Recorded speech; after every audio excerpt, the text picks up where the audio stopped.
So let's talk about one of the most popular shows right now, the one that's taking the news and social media by storm, Adolescence. Um, my take on it is that it focuses too much on one issue but not enough on another, and both are critical. If anything, by my own perspective and judgment, it focuses more on one and trivializes the other, the one which is even more important.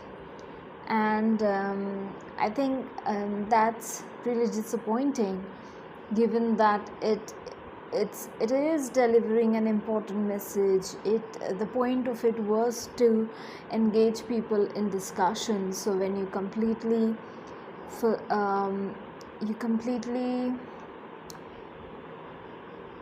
focus on one instead of without addressing the other, it's really imbalanced and disappointing. Of course, as an artist, art is created through perspective, and you get to choose what story you say, what story you tell, how much you tell, what you focus on. But then again, when art is meant to engage in discussion, I think it beats the purpose if it isn't well rounded, if it doesn't talk about all the issues that is relevant.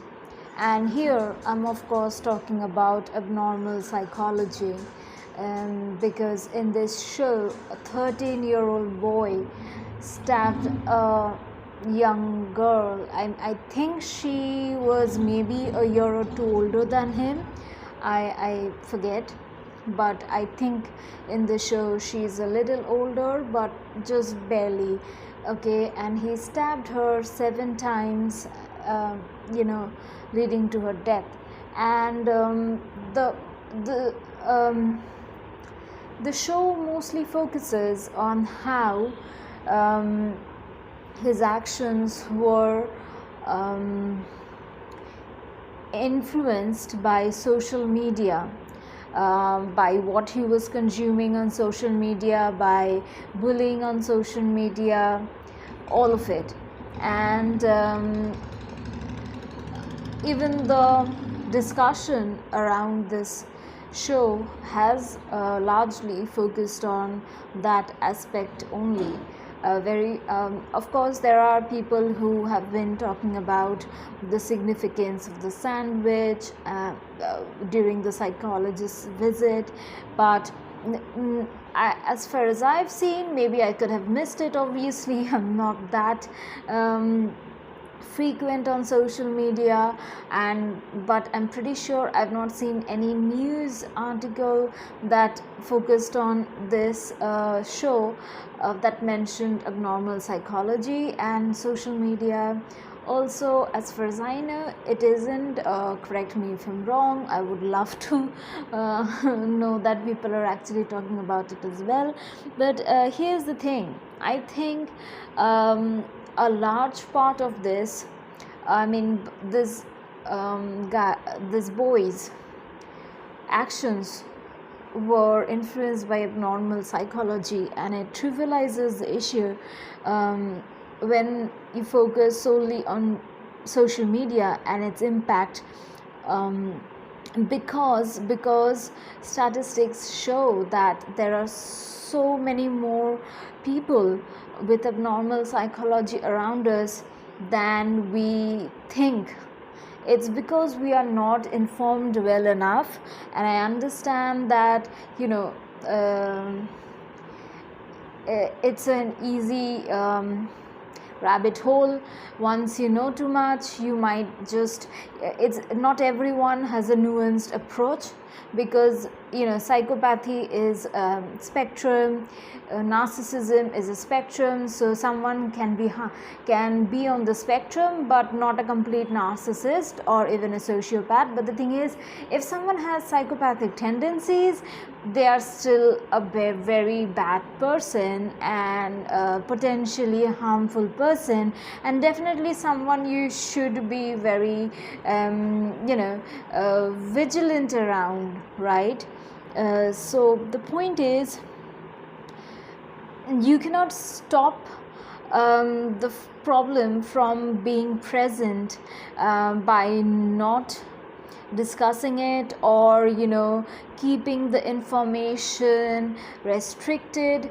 I think the more people know about it, it might be easier for people to avoid it, because not nature versus nurture. So if you see someone with dangerous tendencies, I think first and foremost you should get expert help, and try everything you can to avoid them from reaching their full potential of being a very dangerous person. You don't have to, but people always it comes down to accountability. People do not want the knowledge of the fact that someone has such dark inclinations to be even known, in case they ever do something wrong. But why would you be worried? The only reason you would be worried is because you would want to hide it, right? So now coming that was a bit of a tangent, but coming back to the show and why I find it disappointing that there is no discussion on abnormal psychology, is because in this show, this child, he's not a child, he's a teenager, but he's still just 13, and he stabs a girl 7 times, not just one, 7 times.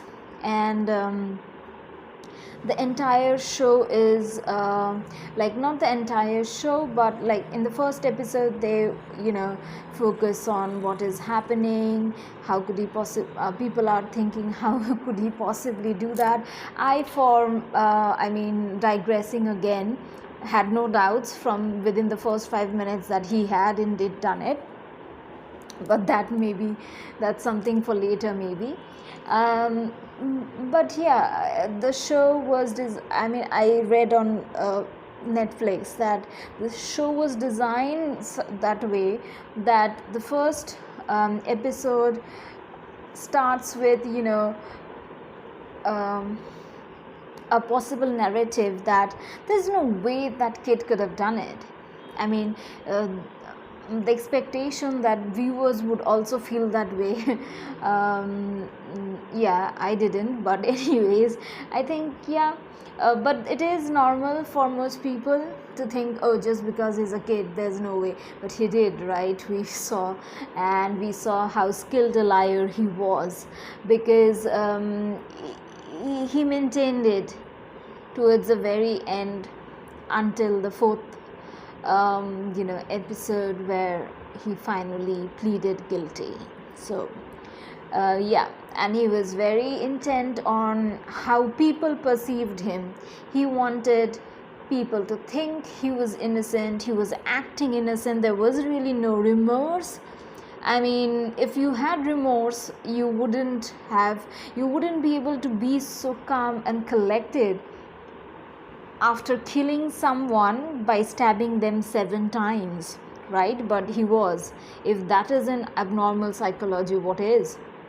Anyways, so the first the show's intent, the storytelling was designed such a way that in the first episode they were gonna progress as if there's no way this kid could have done it, and by the end of it they would show that he had indeed done it, and there was all this proof. And as we see, the police provide not just CCTV pictures taken from CCTV footage, but also the video of the CCTV footage of him killing that girl. I mean, maybe not, but he stabbed her, him stabbing her and then leaving. So here's the deal. And then in the second to fourth episode, they sort of go through like what could have happened that made him do it. The focus was almost as if it's as if it was a very I mean, of course you would ask why, how could a child do it, but then the fact that he was so confident in lying, he hid his clothes. I mean, he actually if I'm not wrong, he threw away his clothes. I don't remember if the police retrieved it or not, they found it or not, but his shoes were there, and they sort of said something like, we'll find blood on it or something. But he had the idea to not just stab, I mean, to stab a person, to kill a person, it takes a lot of strength. This boy was 13, and the girl he killed in the show, she was maybe a little older to him. If you see the show, and the very few, like, the girl isn't shown properly, but in the CCTV footage you can see that she's slightly taller than him also. And as in the second episode, they sort of say that she was, I think, a little older to him. So for someone, and this guy was not really the most bulky teenager you've seen, right? He's a lanky fellow. So you have to think, for to kill a person, like not just scratch someone or even slash them, he stabbed it. So for you to stab someone and for the wound to be deep enough to be fatal, you need to really pierce the skin, the muscles. You need that strength, right? And then he went back in 7 times. It's not like we see later on that he was bullied, and there were some notions that he was under. Like, I think in the third episode, he talks to the psychologist or psychiatrist about him not being appealing, and he acquired this, whether through his friends or social media, this notion that he wasn't appealing, and that would lead him to not have any successful romantic or intimate relationships. So of course that this is a topic for misogyny, of course, but other than that, it's also right. Yes, he was bullied, but it wasn't physical, and of course mental trauma is just as important, mental abuse is just as bad, right? So it is going to affect you. But what is indicative of abnormal personality is the fact that he didn't pick a fight with her at school. He didn't pick a fight with her when his friends were around. He didn't pick a fight with her the moment he saw her. No, he followed her. First we see that like in the first episode itself, the police say that after his friends left, he wandered around. Why did he wander around? For no reason, unless he intended to do that to her. And why I say that is because not only did he wander around, when he saw her, he didn't immediately pick a fight with her, and no, he followed her. He followed her for a while, and then when they were in an empty area, that was a parking lot, there he had a fight with her, and then he stabbed her. He didn't punch her, he didn't it's not like he punched her and then he left. It's not like it was out of rage or something. Like, it's not like he punched her or even bashed her head, all of which would have been heinous acts. It would still be unacceptable, but you get bullied, you're angry. It's understandable if he did it at school. he didn't. Now it gets tricky if he, but it would have been not justifiable, or but understandable if he did it. Maybe he saw her in town with his friends around, and he did it. He picked a fight with her. That would have been acceptable, or rather understandable, not acceptable but understandable. But none of that. What he did was, he separated from his friends went home, he didn't. He wandered around and then he followed her. That's predatory behavior. Predators do that. They stalk their prey. He followed her. There is literally no other way to put it. He followed her. Why would you follow someone and then stab them, unless that was literally your intention, to follow them, to find a quiet enough place to harm them?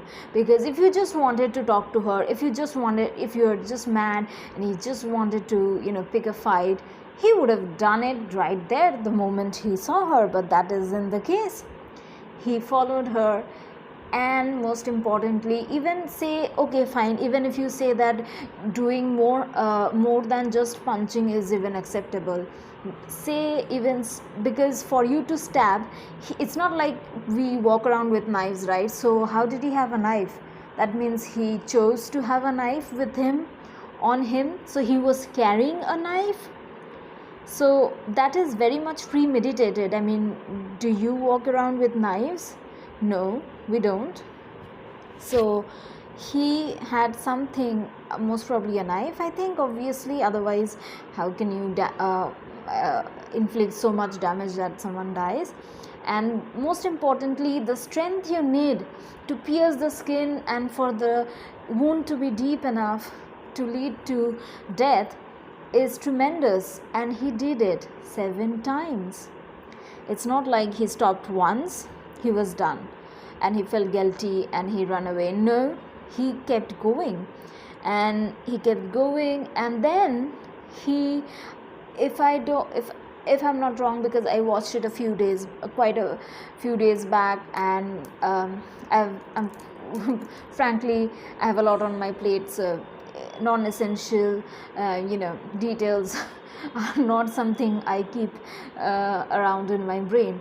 So anyways, if I'm not wrong, correct me if I'm wrong, of course, but as far as I remember, that they did not find the knife, right, which was used. And I think they talked about, they were trying to figure out whether it was hidden, where he had hidden it, things like that, in the second episode. So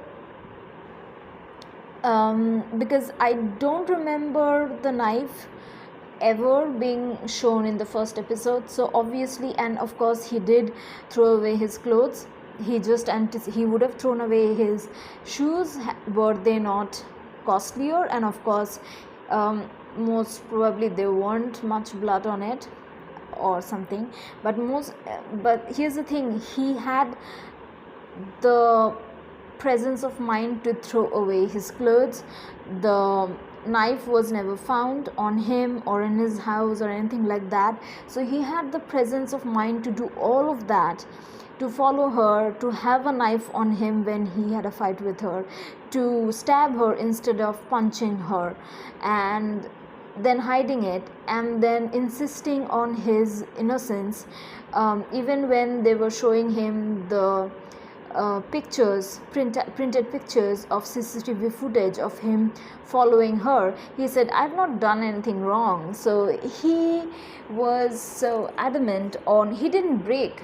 He kept saying he was innocent because he literally thought that. And you know what? There's not enough influence, not enough harmful content on social media to justify that someone would think that he didn't do anything wrong, unless they literally lacked conscience to that extent. Because even when before up until the footage, and even then, I mean, actually in the second we don't see much of him talking, and in the third one we see, you know, him terrorizing the psychologist or psychiatrist. But anyway, even when he was being shown the photos that prove that he was following her, he was adamant in stating that he had done nothing wrong. He literally thought it was nothing wrong. I mean, even if had he not harmed her, why would you think following a girl is okay? I mean, you don't like her. She clearly, he claimed that they weren't friends, they weren't close in the first episode itself during the questioning. So after all that, why would you follow her? And I think this was even asked by the police. So if your intent wasn't to kill, why would you follow? And that's the thing, this is where it's abnormal psychology, because it's not just that he killed her, it's, I mean, of course it's premeditated and predatory. He didn't run, he didn't panic, he like a seasoned killer, he hid things, he threw away stuff, and his entire expression that was so off-putting, like it was for someone to be so calm and collected throughout was very I mean, there's no other way to say it, but if that doesn't scream dangerous personality sorry, my words, dangerous personality, what does, right? And so again we see this dangerous personality in the third episode when he terrorizes the psychologist. So something we I think is very common with narcissists is that they feel entitled to people perceiving them as more than they are, even when they have done something wrong, when they have harmed someone. Even then they think they are entitled to someone claiming openly and vouching for their godliness, if anything, like because they do have these delusions of grandeur, and they think they think too much of themselves, and they feel entitled for others to reinforce that, right? Especially people they target. Even if they have harmed that person, they would expect that person to publicly reinforce that image of them being some magnanimous person. So that is very something that you can very much expect from narcissists. So for this kid to ask the psychologist what she thought, and okay, that is okay, fine, you're a kid, you're interested, her evaluations will affect your life, because that will affect the judgment that is being given. I get it, but the way he scared her, the way he taunted her, the way he shouted at her, he literally made her fear for her safety. She is easily 20 years older than him, right? Close to 20 years older than him, most probably, or even more. So for her to be afraid of her safety while sitting in a facility with guards around, yes, they weren't in the room, but for her to feel so unsafe. And we have seen the way he he sort of lunged at her, and he taunted her, he shouted at her, and all the things that he said, it was of course very indicative of misogyny, but also this deep hatred of women, right? I mean, yeah, that's misogyny, but that's the sort of hatred you see in abnormal psychology, in serial killers, because misogyny is also, of course, a spectrum. I mean, there are people killing women, and then there are people who just mistreat women and never take responsibility for their actions or words. All of it is misogyny. So yes, but what he did was on the extreme end of it, right? It was very dangerous, it was very worrying. And then after all that, he sat back down and he smiled and he smirked, and he talked as if everything was okay, and he tried to make it okay. And if I'm not wrong, he did again, he flipped off on her, like again he sort of lost his cool or something, so, and he shouted at her. So that is all of it shows how control, I mean, even if you're desperate, even if you're a child and you're worried and you're scared, this sort of control is something seasoned narcissists and sociopaths display. It's for a child to display that is very alarming. And that's why I think we do a disservice, and the show does a disservice by not at all talking about it, because obviously the psychologist, towards the end, if you see, it was quite clear she was trying to be firm, and but it was clear that she had made up her mind about him having a very questionable personality. And and most importantly, here we see in this episode, right, in the third one, like she asked him about her father and whether he loses his calm, whether he shouts and all that. So the child, the boy, he does say that his father sometimes gets angry, but it's not like he's hurts anyone or is mean to anyone. And we do see in the next episode that it's not really that his father is a poster child for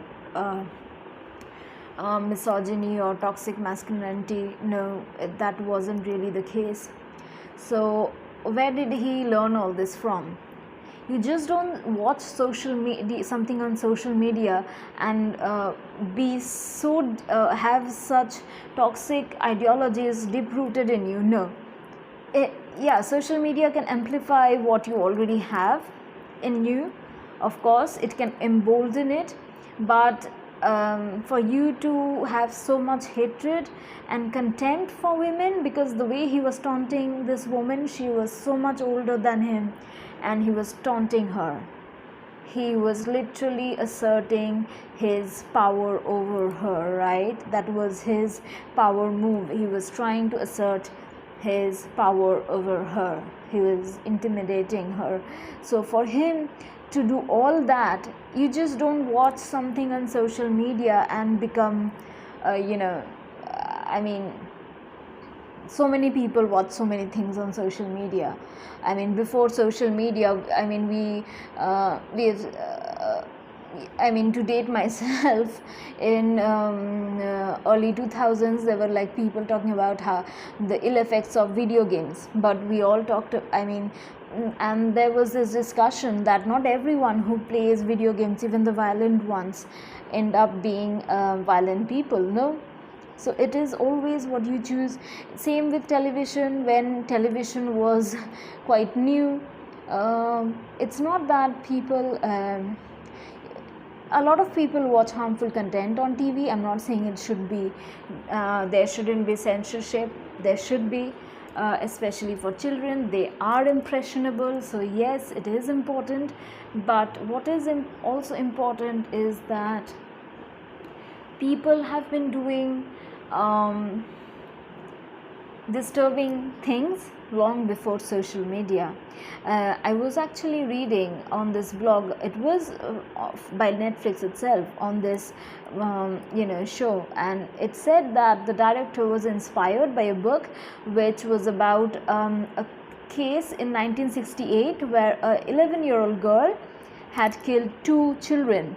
And so that was long before social media, even before video games, and TV was also relatively, I wouldn't say new, but I mean it's not like people who were not rich had a TV, right? Or maybe they did, working class people, but I mean depends on which part of the world. But yeah, in the UK probably working class people also had access to TV, but maybe not a wide array of channels and things like that. But anyways, you don't watch a show and then go kill someone, right? And let's say for a second, let's say whatever he was consuming on social media apart from the bullying led him to have deep-seated hatred. But this is the thing, if he had hatred for her, it would have been understandable, and we wouldn't talk about abnormal psychology if he had just pushed her or punched her, or even pushed her down the stairs or something like that. No, what he did was go and stab her. He followed her, he stabbed her 7 times. The amount of strength you need to stab someone, he didn't stop. He went back in 6 more times, and he did it so many times, and then he hid all of that. And then with the psychologist, so I think and not to mention, in the final episode they show that he's finally pleading guilty, and he's talking about painting, and there's a sense that maybe there is some form of reform for him. It doesn't have to be in the end of his life that he's locked up because he did do it. He should be, right? I mean, God knows what would have happened if he was never caught. I mean, those toxic behaviors, he would have been more emboldened. But now he might get the help that he deserves, and keep his maybe he would get the counseling that he needs, and might actually be a better person towards the end. And we can hope that he would not harm someone else once he's free, because now he is focusing on drawing, like you're getting bullied and all of that, but you didn't kill someone, right? And 7 times stabbing, that's just too much. But I think again the show kind of misses out on this talk about abnormal psychology, because this 4th episode could have been so important, that even if someone has abnormal psychology,